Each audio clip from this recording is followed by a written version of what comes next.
तो प्रचार प्रसार का ये दौर जारी हो चुका है तीसरे चरण के लिए। तो लोकसभा चुनाव में 2 चरणों का मतदान संपन्न हो चुका है।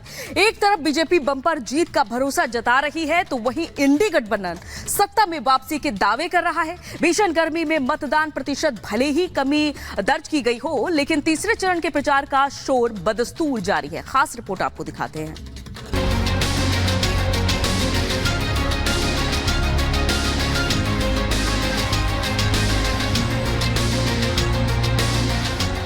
लोकतंत्र के महापर्व का दूसरा चरण संपन्न हो चुका है। मतदान प्रतिशत भले ही पिछली बार से कम हो, लेकिन सियासी पारा चरम पर है। जीत के अपने अपने दावे हैं।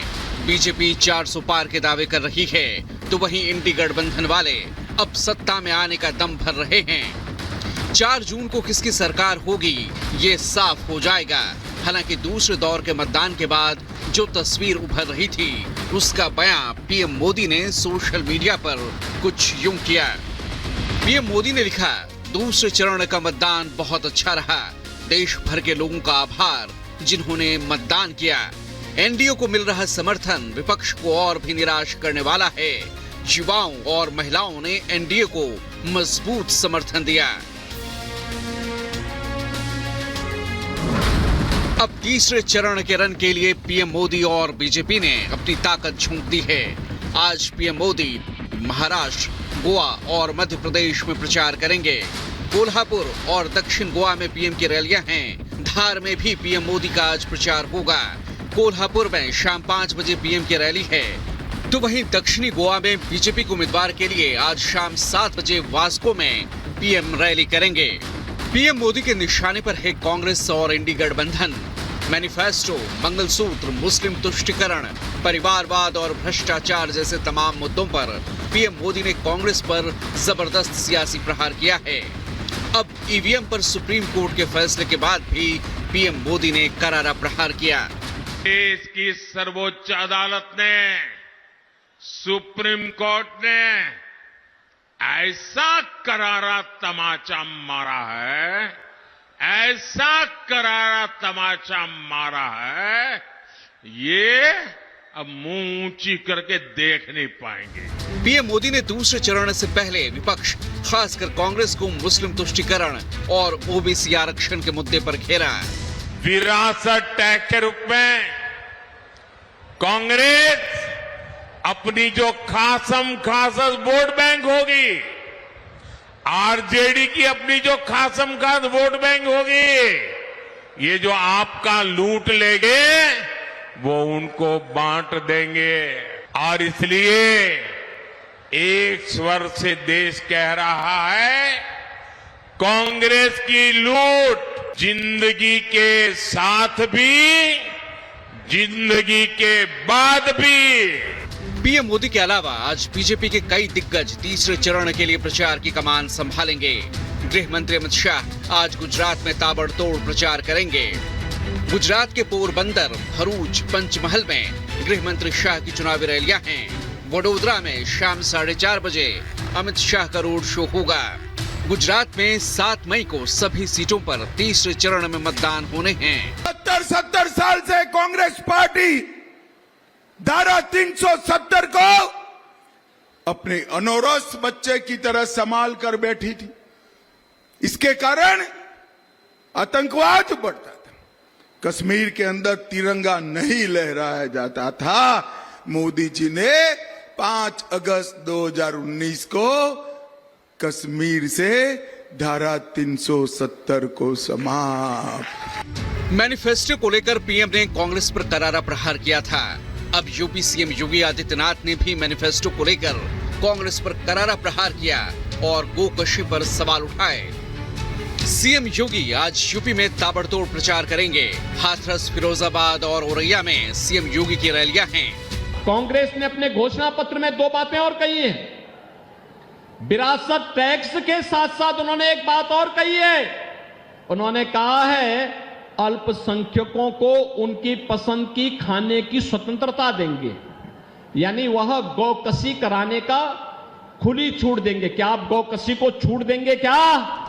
13 राज्यों की 88 सीटों पर दूसरे चरण में जो मतदान संपन्न हुए, उनमें यूपी की 8 सीटों पर 54% मतदान हुआ।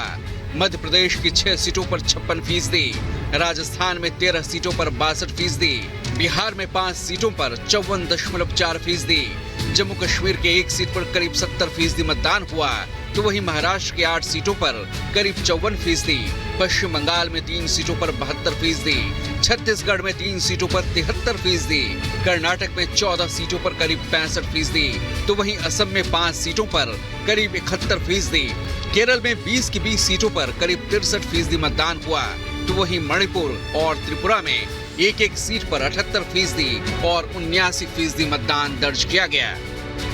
2 चरणों के रण के बाद विपक्ष का दावा है कि बीजेपी की सियासी जमीन खिसक रही है, जबकि सत्ता पक्ष बम्पर जीत के हुंकार भर रही है। अभी 5 चरणों का इम्तिहान बाकी है, नए मुद्दे होंगे, नई धार होगी। 4 जून तक सियासी रण में कई रंग मतदाताओं के सामने होंगे। Bureau report, Republic Bharat. और इधर उत्तर प्रदेश की सियासत में अमेठी और रायबरेली की सीट चर्चा में है और इधर केंद्रीय कांग्रेस चुनाव समिति की बैठक होगी। माना जा रहा है कि राहुल गांधी और प्रियंका गांधी की उम्मीदवारी तय हो सकती है अमेठी और रायबरेली सीट के लिए।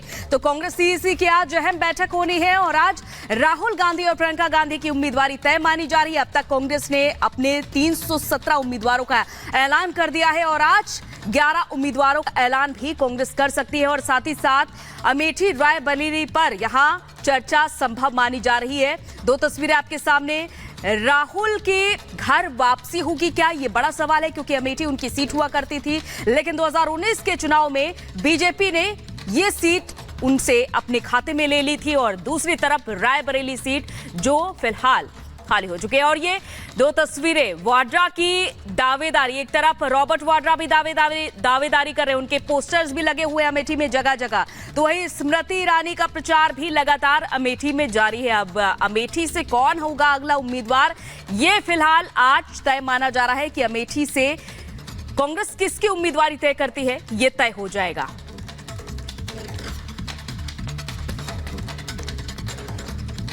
तो देखिए, अमेठी से राहुल और रायबरेली से प्रियंका के चुनाव लड़ने की खबरें जोर पकड़ रही है।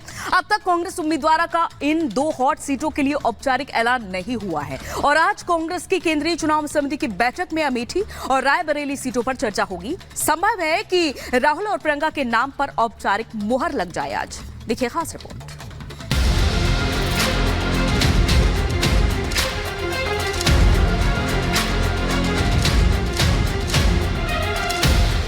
गांधी परिवार का गढ़ कही जाने वाली अमेठी और रायबरेली सीट से कौन चुनाव लड़ेगा, ये आज शाम साफ हो जाएगा। कांग्रेस की केंद्रीय चुनाव समिति की आज होने वाली बैठक में दोनों सीटों पर उम्मीदवारों के नाम पर मुहर लग जाएगी। लेकिन जो खबरें सियासी गलियारों से छनकर सामने आ रही हैं, उनके मुताबिक अमेठी से राहुल गांधी और रायबरेली से प्रियंका गांधी का चुनाव लड़ना तय है। 2024 लोकसभा चुनाव में अगर सबसे ज्यादा सस्पेंस किसी सीट पर है तो वो है अमेठी। वो अमेठी जो राहुल गांधी और स्मृति ईरानी के रण की सबसे बड़ी गवाह रही है। वो सीट जिसे कांग्रेस से छीनना बीजेपी ने अपना मिशन बना लिया था। बीजेपी ने स्मृति ईरानी पर एक बार फिर भरोसा जताया है और स्मृति ईरानी अमेठी में ताबड़तोड़ प्रचार में जुटी है। अमेठी में स्मृति के निशाने पर राहुल तो हैं ही, अब वो रॉबर्ट वाड्रा को भी निशाने पर ले रही हैं। स्मृति ने राहुल को लापता सांसद बताकर हाल ही में तंज किया था, तो वहीं वाड्रा की चुनाव लड़ने की इच्छा जताने पर जगदीशपुर के किसानों को अपनी जमीन के कागजातों को संभाल कर रखने की ताकीद भी दी थी। औरत का भी ब्याह हो तो वो अपना मायका नहीं छोड़ती है, मायके का सम्मान रखते हैं, ससुराल जाती है। लेकिन राहुल जी तो पूरा अमेठी छोड़ दिए, अब वायनाड में वोट पड़ेगा उसके बाद आएंगे। स्मृति ईरानी अमेठी से मौजूदा सांसद हैं, लेकिन अमेठी के आंगन में अचानक जीजाजी का नाम गूंजने लगा है। अमेठी की सड़कों पर रॉबर्ट वाड्रा के पोस्टर दिखाई देने लगे हैं, जिस पर लिखा है अमेठी की जनता की पुकार, रॉबर्ट वाड्रा अब की बार। दरअसल कहीं न कहीं रॉबर्ट वाड्रा के मन में भी सक्रिय राजनीति में आने की इच्छा बलवती हो रही है। रॉबर्ट वाड्रा ने इस दौरान अमेठी की सांसद स्मृति ईरानी को भी कटघरे में खड़ा करते हुए कहा कि जो वादे किए गए थे वो पूरे नहीं किए गए। स्मृति ईरानी जी जो सांसद है वहाँ की, वो जो वादे किए थे वो पूरे नहीं किए। लोग बदलाव चाहते हैं और ये बदलाव का समय है और वो देख रहे हैं राहुल और प्रियंका की जितनी मेहनत है वो उसको समझ रहे हैं और वो बदलाव है और वो गांधी परिवार के साथ है। अब सवाल ये है कि क्या रॉबर्ट वाड्रा अमेठी से चुनाव लड़ने की तैयारी कर रहे हैं, क्योंकि बीजेपी ने भी रॉबर्ट वाड्रा पर चौतरफा हमले शुरू कर दिए हैं। राहुल गांधी को कुछ आए या ना आए, उनके जीजा जी के मुख से मैंने जगदीशपुर का नाम जरूर सुन लिया है। इसलिए जगदीशपुर की जनता तो सावधान हो जाए।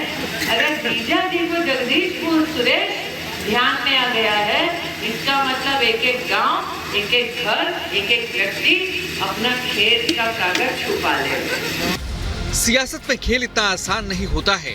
सूत्रों से खबर आ रही है कि कांग्रेस ने एक इंटरनल सर्वे कराया है जिसमें अमेठी से राहुल और रायबरेली से प्रियंका के चुनाव लड़ने की बात सामने आ रही है। इससे पहले कांग्रेस कमेटी की तरफ से राहुल को अमेठी और प्रियंका को रायबरेली से चुनाव लड़ने का प्रस्ताव भेजा गया था। यूपी की कांग्रेस पार्टी के इंचार्ज अविनाश पांडे ने भी कहा कि पूरे संगठन की नजर आज गांधी परिवार पर है और सभी चाहते हैं कि वो उनका नेतृत्व करें। रायबरेली और अमेठी हम सब जानते हैं कि कांग्रेस के लिए नहीं, लेकिन उत्तर प्रदेश की एक बहुत ही महत्वपूर्ण लोकसभा क्षेत्रों में से रहा है। वहाँ के लोगों की जनभावना, वहाँ के कार्यकर्ताओं की जनभावना और पूरे संगठन की जनभावना आज परिवार की ओर काफ़ी आशा और उम्मीद के साथ देख रही है। जो विश्वास पूरे प्रदेश जनों को माननीय राहुल गांधी जी और प्रियंका जी के ऊपर में है, निश्चित रूप से वो चाहते हैं कि वे उनका प्रतिनिधित्व करें। अमेठी के साथ ही रायबरेली में 5वें दौर में 20 मई को वोटिंग होनी है। दोनों ही हाई प्रोफाइल सीटें हैं, लेकिन अब तक ना तो अमेठी और ना ही रायबरेली में कांग्रेस ने अपने उम्मीदवारों के नामों का ऐलान किया है। Bureau report, Republic Bharat.